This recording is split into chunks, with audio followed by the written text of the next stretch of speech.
бодро дастафтори марказии радио Озодӣ дар Прага Шалӯ Гулхоҷа ҳастам бо хулосаи хабаргузоришҳои тоза дар хидмати шумо. Барномаи 5 сентябр ин мавзӯъҳоро дорад. баҳси ҳиҷоб доғ шуд. Дар Қазоқистон ба хонандагони як маҳаллаи тоҷикнишин иҷозат надоданд ки бо рӯсарӣ ба мактаб биёянд. медиҳанд доштани ҳиҷоб дар ислом фарз аст. падару модарҳоямон мегӯянд ки ҳиҷобҳоямонро гиред, вале мо намехоҳем. илтимос рӯи моламонро аз сарамон нагиред. вакили мардумӣ дуконеро дар шаҳри Кобул вайрон кард. молики дукони зарардида ба муҷозот шудани ин намояндаи мардумӣ бовар надорад. یخچال دوم در حضور داشته پلیس حوزه شکسته و هم اینجا حضور داشته. با оғози муҳокимаи додгоҳӣ барои порадиҳӣ ба Гулнора Каримова дар курсии айбдорӣ раҳбарони пешини ширкати Телия нишастанд. бар асари сӯхтори мошини ҳомили 30 тонна бензин дар роҳи Душанбе Хуҷанд 2 нафар ба ҳалокат расидааст. мақомот мегӯянд ҳодиса шаби 4 сентябр рух дод. мошини боркашонӣ пурра нобуд шудааст. шоҳидони сӯхтор гуфтанд то замони хомӯш кардани оташ тақрибан 2 соат дар роҳ интизор монданд. ба қабли сухангӯи АРС ширкати масъули нигоҳубини роҳи Душанбе Хуҷанд сӯхтор дар натиҷаи ба садама дучор шудани мошини боркаш иттифоқ афтод. дар натиҷа ронандаи мошин ва як ҳамроҳаш ба ҳалокат расиданд.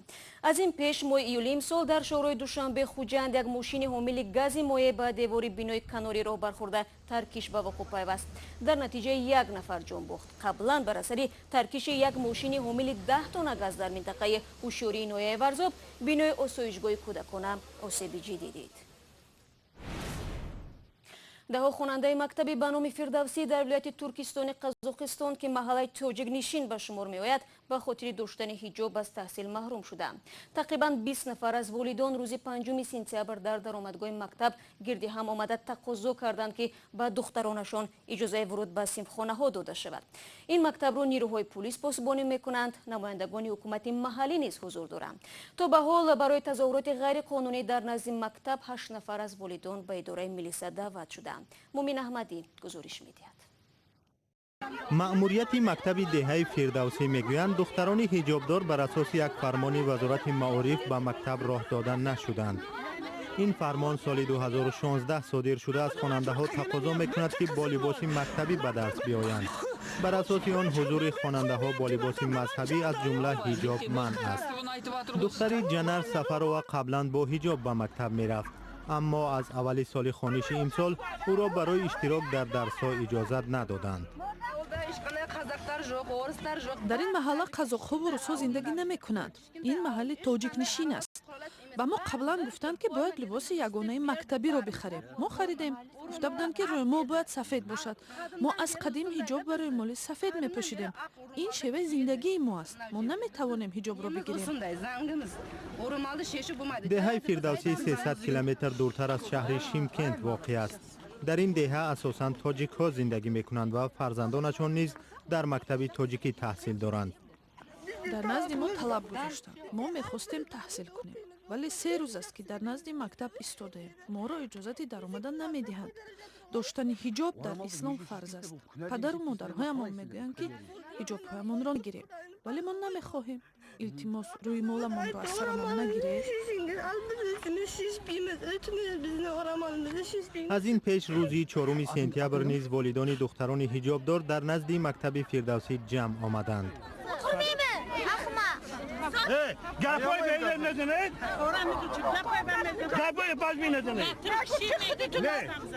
маъмурияти мактаб мегӯянд дар натиҷаи корҳои фаҳмондадиҳӣ аз 200 хонандаи синфҳои болоӣ баъзеашон ҳиҷобро аз сар гирифтанд.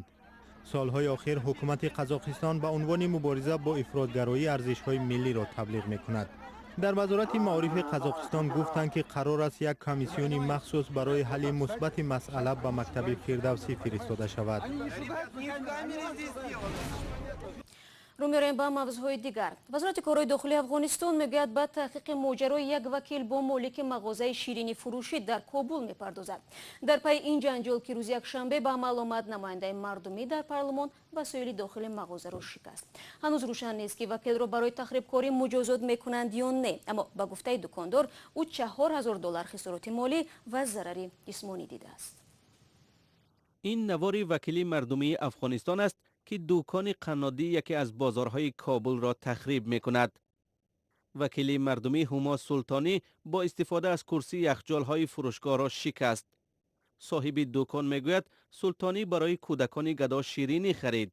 وقتی که دکاندار از آنها خواست که این مکان را ترک کنند، وکیل به حمله گذشت.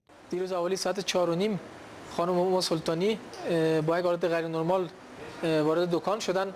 اونا وقتی که داخل دکان آمدن 2 نفر 3 نفر از همین گدایگرایی که در بیرون گدایی میکنن و همیشه به یک نحوی مزاحمت میکنن برای مردم، اونا رو با خود آورده بودن. وقتی من آمدم پیششان گفتم اینا خود کیک خوردن، اگر میشه برن، به خاطری که برای مشتری مزاحمت میشن. اما به یک بار دیدم که بلند شد به من فحاشی کرد. بعد از اینکه فحاشی کرد با بوکس به سمت چپ بینی ما ضربه زد و حال کسر کرده. شاهدان میگویند در این برخورد یک طفل هم زخم برداشته است. رفتم موزه تا که نفر بیارم. این 2 یخچالی که شیشه بزرگ است بسیار قیمت هم داره، اینا رو میده کرد در بار دوم. بله، یخچال دوم در حضور داشته پلیس حوزه شکسته. او هم اینجا حضور داشته. پلیس بودن که بله یخچال دوم و دست پلیس هم زخمی کردن. نوار حادثه در شبکه توییتر بیننده زیادی داشت. خانم سلطانی که از غزنی در پارلمان افغانستان نمایندگی میکند، بار اول نیست که قهر و غضب مردم این کشور را به وجود می آورد. سال 2011 هم سلطانی گفته بود که رهبر جنبش طالبان ملا عمر را در خانه‌اش مهمانداری کرده است. تا هنوز سلطانی به درخواست رادیوی آزادی درباره شرح این حادثه پاسخ نداده است. کابل شهری است که به تکرار شاهد برخورد مقامداران از جمله اعضای پارلمان با مردم عادی بوده است. ساکنان این شهر پیوسته شکایت میکنند که به چنین عملکرد منصبداران پاسخ قانونی دادن نمی شود. شما برنامه خبری رادیو آزادی را تماشا دارید.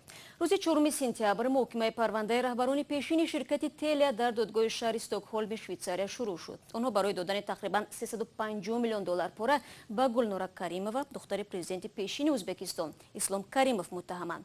این محکمه را ضمیر ایشان و از بخش ازبکی رادیو آزادی مستقیما در شویتزاریا پیگیری دارد. قبل از شروع برنامه من از او درباره هویت متهمان و عیبی که نسبت آنها اعلان شده است پرسیدم.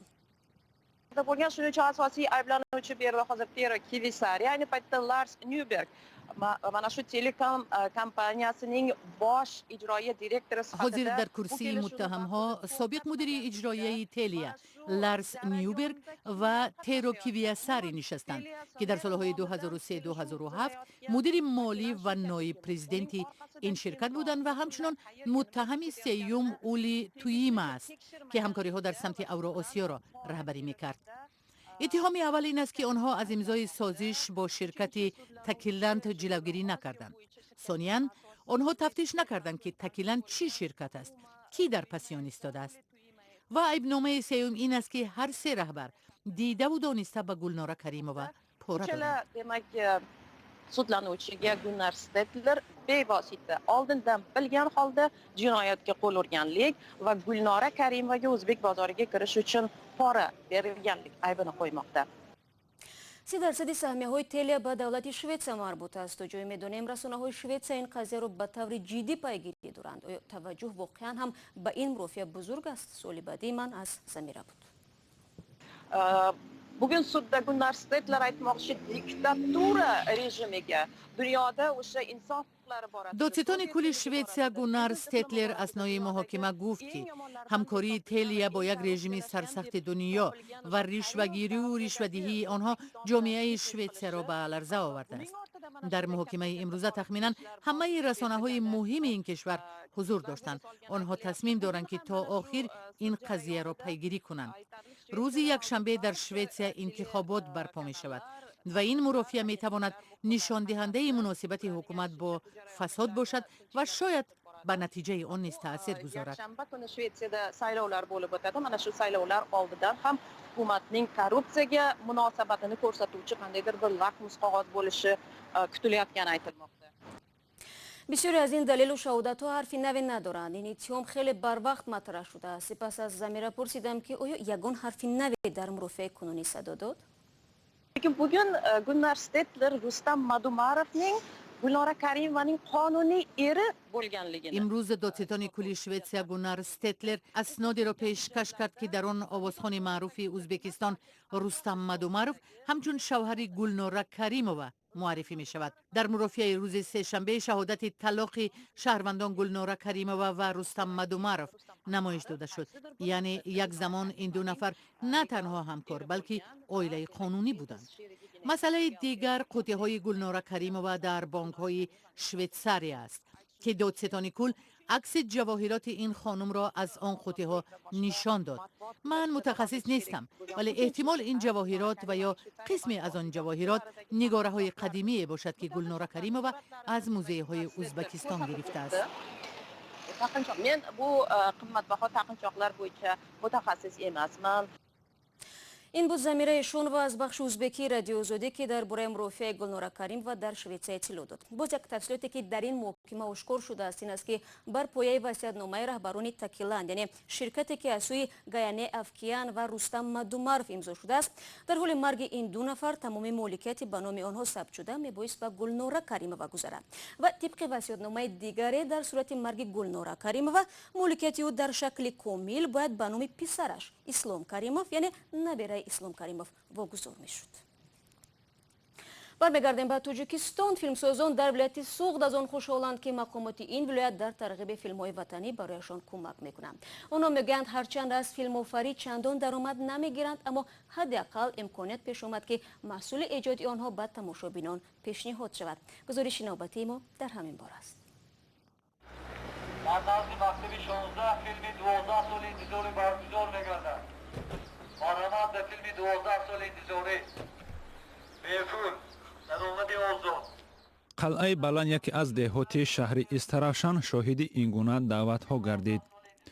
کارمندان سوخت سینما در شهر و دهاتی سوخت با چنین شیوه سینمای ملی را ترغیب می‌کنند. ما یکی از بردهای فیلم تاجیکی از این نمود مثلا نمایش دادن فیلم‌ها در دهه‌ها این است که فیلم مردمی میشد. مردم دوباره باور میکنند به سینما. بسیاری از شهر و دهه‌ها در سوخت تالار سینما ندارند. فیلم‌ها در هوای بازنمایش داده می شود. مقامات شهر استرافشان به سینماگران در این کار کمک میکنند و در این تشبس تلاش‌های خیرخواهانه دیدند. فیلم‌های تربیوی میباشند و به مفکوره مردم، به دل مردم مینشینند. از تماشای این فیلم‌ها مردم به خود چیز میگیرند. من به شوهر برآمدن نمیخواهم. 12 سال تنهایی از آفریده‌های جدید سوخت سینما از تلاش‌های یک دختر دهاتی نقل می‌کند که آرزوی ادامه تحصیل را داشت اما والدین او را به شوهر دادند به کنیز خاندان او تبدیل یافت. دخترم من غفار را سالهای زیاد میشناسم. انسانی خوب است. امیدوارم که به فرزندش هم تربیت خوب داده است و همچون انسانی نیک به وای رسانده است. دادا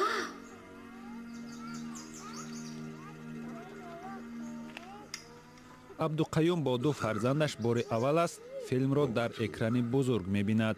ما به تو تنها بخت و سعادت آرزو میکنیم. برای خلق، برای آینده فرزندای ما، آینده من این یگیتا، من این دخترچه‌ای که تماشا کرده است، این یک درسی حیات می شود. رحمت همین انسان ها باد. و президент امریکا دونالد ترامپ نامزدی دیپلمات جون помершеимро ба мақоми сафири ин кишвар дар тоҷикистон пешниҳод кардааст. помершеим ҳоло дар сафорати амрико дар қазоқистон кор мекунад. қаблан ӯ дар консулгарии генералии амрико дар владивосток ва 6 намояндагии иёлоти муттаҳида дар хориҷ аз ҷумла дар чину ҷопон кор кардааст. خبرگزاری تاجیکستان و جهان از دوربین رادیو آزادی با تفصیلات بیشتری حوادث روز رو از سامانه ما www.azadi.org پیدا و نوارها را در آزادی ویدیو کانال مخصوص رادیو آزادی در یوتیوب تماشا کنید. فردا با خبرهای نو به همین استودیو برمیگردیم. تا آن لحظه خدا نگهداری هر یک شما بیننده هستید.